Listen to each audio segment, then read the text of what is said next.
Demà visitarem Vilafranca dels Ports i Cinctorres. Els assistents al congrés se sorprendran en veure un poble rural a 100 quilòmetres de la capital, en l'interior, a més de 1.000 metres d'altura, una població que tindrà uns 2.300-2.400 habitants, però que és un poble rural industrial. I al mateix temps podran aprofundir un poc en la crisi del tèxtil en general i que també se dona en aquests municipis rurals.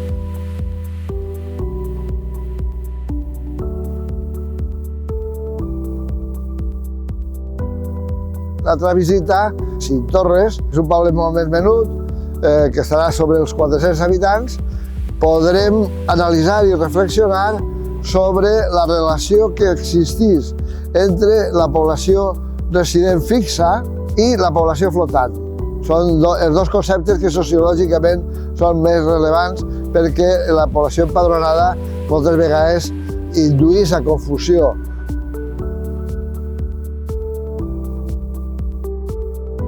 Seran dos casos prou diferents, el de Vilafranca i el de Cinctorres, però que obligaran als sociòlegs i les sociòlogues visitants d'aquests pobles a obrir la seva perspectiva i veure unes realitats rurals que s'escapen de lo que hi ha habitualment sobre el rural en l'imaginari col·lectiu.